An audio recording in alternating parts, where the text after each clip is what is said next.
Hello friends, welcome to Ridha Kitchen. இன்னைக்கு நம்ம பார்க்க போறது வெண்டைக்காய் புளி குழம்பு. இது ரைஸ், இட்லி, தோசை கூட எல்லாம் சூப்பரான காம்பினேஷனா இருக்கும். வாங்க எப்படி செய்யறதுன்னு பார்க்கலாம். வீடியோக்குள்ள போறதுக்கு முன்னாடி மறக்காம ரிதா சேனலை Subscribe பண்ணிக்கோங்க.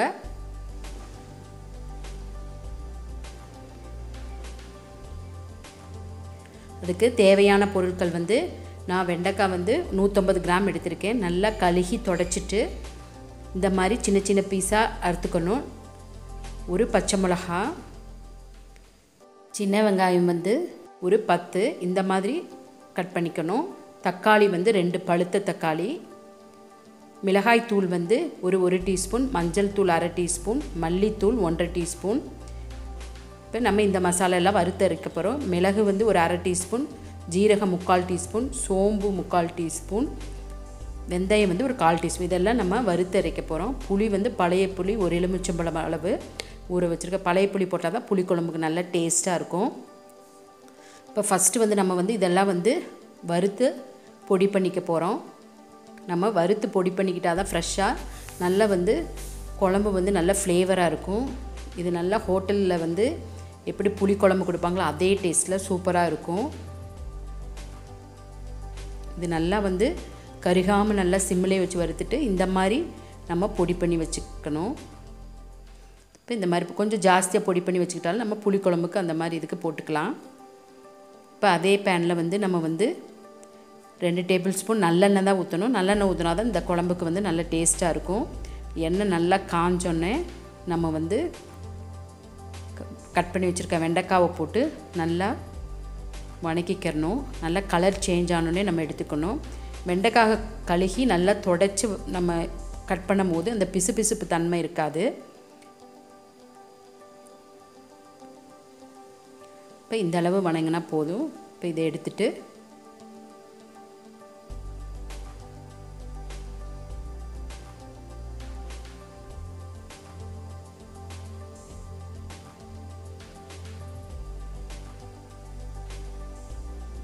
இப்போ அதே சட்டியில் மறுபடியும் 2 டீஸ்பூன் நல்லெண்ணெய் விட்டு நல்லா எண்ணெய் காஞ்சோன்னே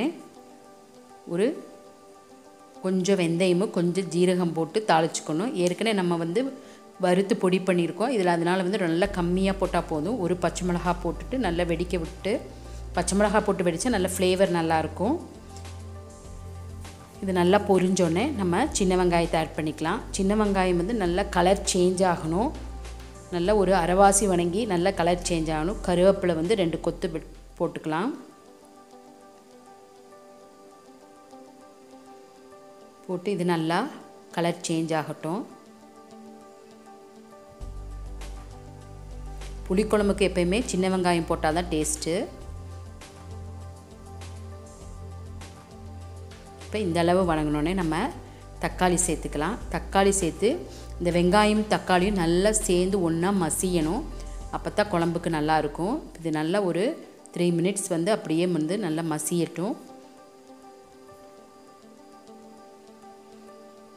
இப்போ அப்படி வணங்கட்டும். இப்போ இந்த மாதிரி நல்லா வணங்கினோடனே நம்ம மிளகாய் தூள் சேர்த்துக்கலாம். மிளகாய் தூள் 1/2 டீஸ்பூன், மஞ்சள் தூள் 1/2 டீஸ்பூன்,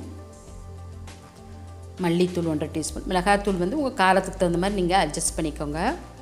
இப்போ நம்ம பொடிச்சு வச்சுருக்க பொடியும் சேர்த்துட்டு நல்லா இந்த பொடி கூட எண்ணெயும் நல்லா கோட்டாகணும். உப்பு தேவையான அளவு சேர்த்து நல்லா எண்ணெய் கோட்டாகி ஒரு 2 மினிட்ஸ் இந்த பொடி அந்த எண்ணெயிலே நல்லா வணங்கணும். வணங்கினா தான் குழம்பு நல்லாயிருக்கும். பச்சை வாசமும் போயிடும். இப்போ சிம்மிலே வச்சு நல்லா வணங்கட்டும். இப்போ அந்த வெண்டைக்காவை சேர்த்துட்டு வெண்டைக்காவும் நல்லா இந்த மசாலாவில் கோட்டாகிற மாதிரி நல்லா வணக்கிக்கிறணும்.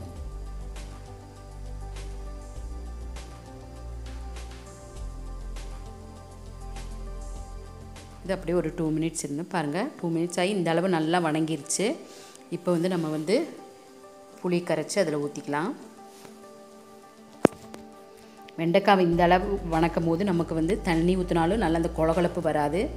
பாருங்கள், மிக்ஸ் பண்ணும்போது பாருங்கள் நல்லா கொழகொழன்னு இருக்காது. நல்லா பாருங்கள் இந்த மாதிரி இருக்கும். இப்போ தேவையான அளவு நம்ம தண்ணி சேர்த்துட்டு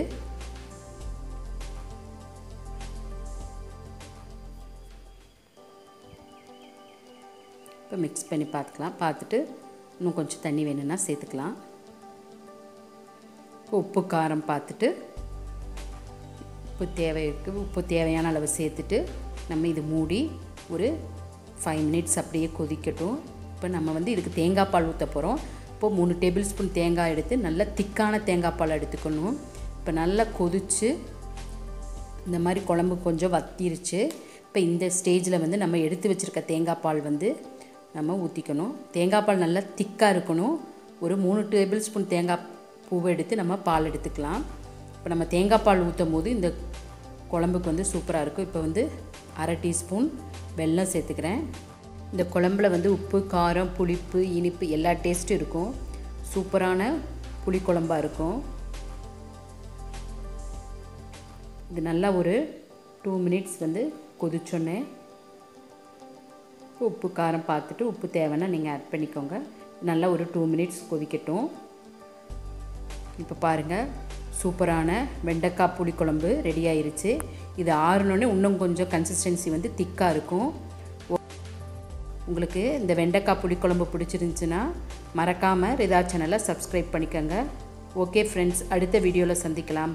பாய்.